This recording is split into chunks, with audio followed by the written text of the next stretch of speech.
गौ माता की भी रक्षा होगी और साथ साथ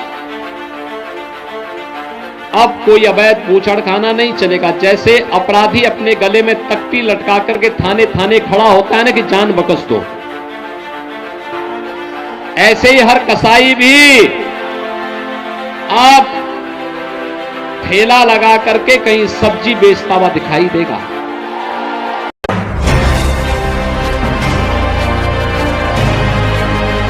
गाजी न्यूज़ चैनल, सबसे पहले देश और समाज की खबरें। ये जहूराबाद की जनता की जीत है।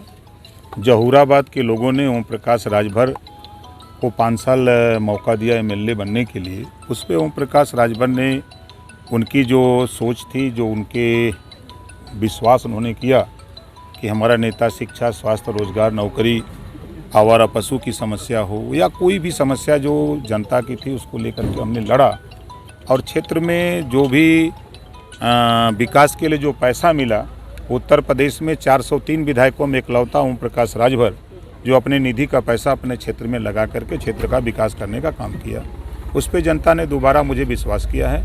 मैं जहूराबाद की जनता को धन्यवाद देता हूं, आभार व्यक्त करता हूं और मैं उम्मीद करूंगा कि उन्होंने जो दोबारा मुझे मौका दिया है मैं उस पर खरा उतरूंगा। अध्यक्ष जी, भाजपा के लोग कहते थे कि इस बार ओम प्रकाश राजभर की बोहनी तक नहीं होगी, उनके लिए क्या कहेंगे?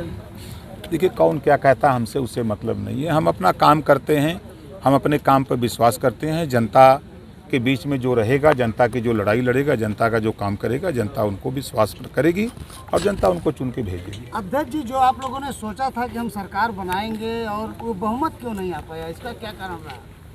देखिए, हर पार्टी, हर मोर्चा, हर गठबंधन प्रयास करता है कि हम सरकार बनावें। अब कहीं ना कहीं हमारी कोई कमी रह गई है। जैसा किसी मुहावरा है ना कि असफलता इस बात का द्योतक है कि सफलता के लिए प्रयास पूरे मन से हमने नहीं किया। कहीं ना कहीं हमारी कमजोरी रह गई। हम जनता के बीच में अपने विचार को, अपनी सोच को हम उनके घर तक नहीं पहुंचा पाए, जिसकी वजह से हम उसको फिर अध्ययन करेंगे, विचार करेंगे, फिर हम उनके बीच में जाएंगे, हम अपनी बात को कहेंगे। ये मान रहे हैं कि आप असफल हैं? ये मान रहे हैं कि आप असफल हैं? भाई, सरकार बनाने में तो अभी तक तो हम असफल हैं। अध्यक्ष जी, आपने एक बात कहा था कि 10 बजते ही चल सन्यासी मंदिर में होगा, उसको लेकर क्या कहेंगे? चुनाव में कौन क्या कहता है? आप लोग कितने दिन से पत्रकारिता करते हैं? चुनाव के पहले क्या क्या आरोप प्रत्यारोप होते हैं, चुनाव के बाद सब खत्म हो जाता है। जनता का जनादेश जो मिला है उसका स्वागत और पूरे उत्तर प्रदेश की जनता को बधाई और धन्यवाद, और अपने जसवंत नगर के जनता को धन्यवाद जिन्होंने बहुत वोटों से लगातार 6वीं बार लगभग 91,000 के लगभग वोटों से जिताया। इसके लिए जसवंत नगर क्षेत्र की जनता को धन्यवाद। लेकिन आप अपनी जीत और पार्टी की हार पर क्या सोचते हैं? देखिए, जनता ने जो जनादेश दे दिया है उसका हम स्वागत करते हैं, और जो विपक्ष के लिए जनादेश दिया है तो विपक्ष की अच्छी तरह से भूमिका निभा करके जनता को न्याय दिलाने का काम करेंगे। योगी जी को क्या कहना चाहते हैं आप?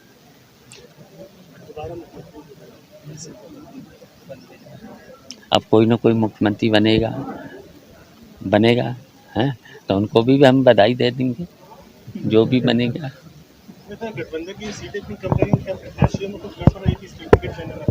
देखिए, इसकी तो समीक्षा हमारा जो भी पार्टी का संगठन है वो करेंगे। सुल्तानपुर की इसौली सीट पर सपा ने हैट्रिक लगाई है। यहाँ मोदी मैजिक इस बार भी नहीं चला। वैसे 269 वोटों की जीत से सपाई गदगद है, लेकिन इसमें सपा के लिए आगे के लिए संकेत साफ है। खासकर सपा से जीते प्रत्याशी ताहिर खान के लिए, जिन्हें सांसद बनने के बाद विधायक बनने में 13 साल लग गए। मुस्लिम बाहुल्य इसौली सीट पर इस बार भी भाजपा का कमल खिलते खिलते रह गया। बीजेपी प्रत्याशी ओम प्रकाश बजरंगी रिकाउंटिंग में सपा प्रत्याशी से 269 वोट से हार गए। इससे पहले मोदी लहर में भी बजरंगी को रिकाउंटिंग में ही हार का सामना करना पड़ा था। ऐसे में कहा जा रहा है कि 2 बार रिकाउंटिंग कराने के बाद भी बजरंगी की किस्मत नहीं बदली। बता दें कि भारतीय जनता पार्टी और समाजवादी पार्टी दोनों के लिए ही सुल्तानपुर की इसौली सीट नाक का सवाल थी। सपा जहां जीत की हैट्रिक लगाने के लिए बेताब थी, तो वहीं भाजपा कमल खिलाने के लिए जोर लगा रही थी। हालांकि दोनों ही दलों ने यहां प्रत्याशी उतारने में देर कर दी। भाजपा ने मोदी लहर के रनर ओम प्रकाश पांडे बजरंगी पर दांव खेला, तो सपा ने 2 बार के सिटिंग विधायक अबरार अहमद का टिकट काटकर पूर्व सांसद मोहम्मद ताहिर खान को मैदान में उतार दिया। ताहिर को जीत तो मिली, लेकिन बड़े पैमाने पर भीतरघात का सामना भी करना पड़ा। इसका असर नतीजों पर भी हुआ, क्योंकि जीत बहुत कम अंतर से हुई। ताहिर खान साल 2004 में बसपा के सिंबल पर सुल्तानपुर सीट से लोकसभा का चुनाव जीते थे। इसके बाद 2009 का लोकसभा चुनाव आया तो ताहिर खान ने बसपा के ही टिकट पर भाग्य आजमाया, लेकिन जनता ने 5 साल के कार्यकाल पर उनसे हिसाब चुकता किया। इस चुनाव में कांग्रेस के डॉक्टर संजय सिंह ने जीत दर्ज की थी।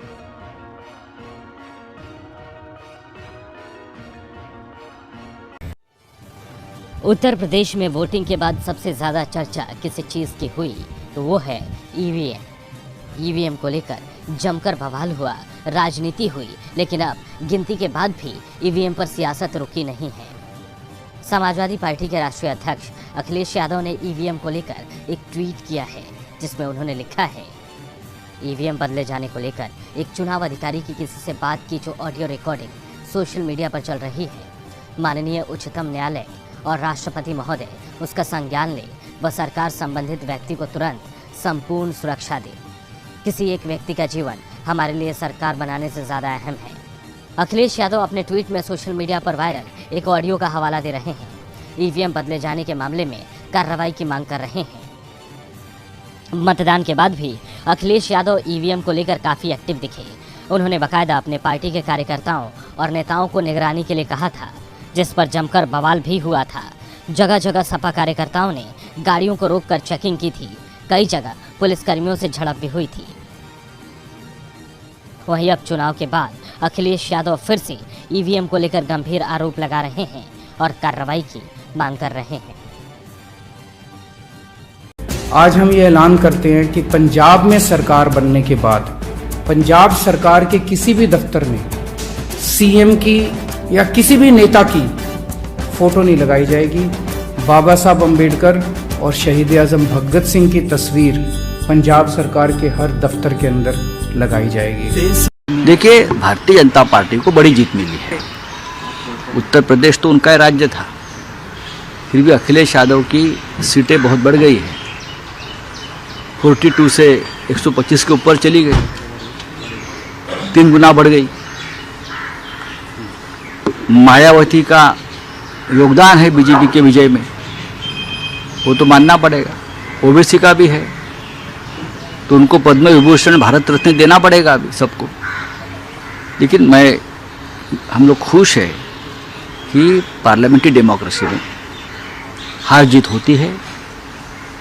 उत्तर प्रदेश, गोवा, उत्तराखंड में बीजेपी जीत गई है, उससे हमें दुख होने का कोई कारण नहीं है। आपके खुशी में हम भी शामिल हैं। उत्तराखंड के मुख्यमंत्री क्यों हार गए? गोवा में 2 डिप्टी सीएम हार गए। लेकिन सबसे बड़ा चिंता का विषय है पंजाब।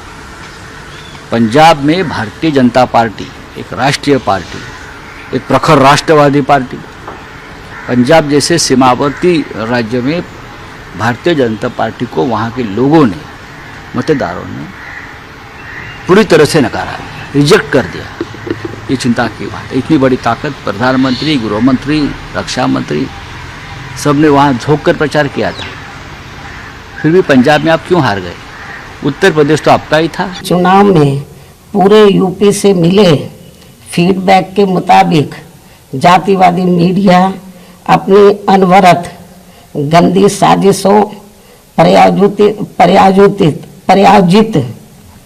मैनेज किया हुआ सर्वे आदि कार्यक्रमों एवं लगातार नेगेटिव प्रचार के माध्यम से खासकर मुस्लिम समाज व भाजपा विरोधी हिंदू समाज के लोगों को भी गुमराह करने में ये प्रचारित करके काफ़ी हद तक सफल साबित हुआ है कि बीएसपी भाजपा की बी टीम है तथा ये पार्टी सपा के मुकाबले में कम मजबूती से चुनाव लड़ रही है। ये खूब इन्होंने प्रचार किया, जबकि सच्चाई इसके विपरीत है, बिल्कुल उलट है। क्योंकि भाजपा से बसपा की लड़ाई राजनीतिक के साथ साथ सिद्धांतिक व चुनावी भी थी। लेकिन मीडिया द्वारा इस प्रकार के लगातार दुष्प्रचार आदि किए जाने के कारण भाजपा के अति आक्रामक मुस्लिम विरोधी चुनाव प्रचार से मुस्लिम समाज ने एक तरफा तौर पर सपा को ही अपना वोट दे दिया। आपको हमारी न्यूज़ कैसी लगी आप हमें कमेंट करके ज़रूर बताइएगा। अगर आप गाज़ी न्यूज़ चैनल पर न्यू हैं तो हमारे चैनल को सब्सक्राइब ज़रूर कर लिएगा और बेल आइकन प्रेस करना बिल्कुल ना भूलिएगा ताकि हमारी लेटेस्ट वीडियो आप तक पहुंचे। और अगर वीडियो अच्छी लगी तो लाइक ज़रूर करिएगा। अगर आप फेसबुक पे देख रहे हैं तो हमें फॉलो करिएगा और लाइक ज़रूर करिएगा।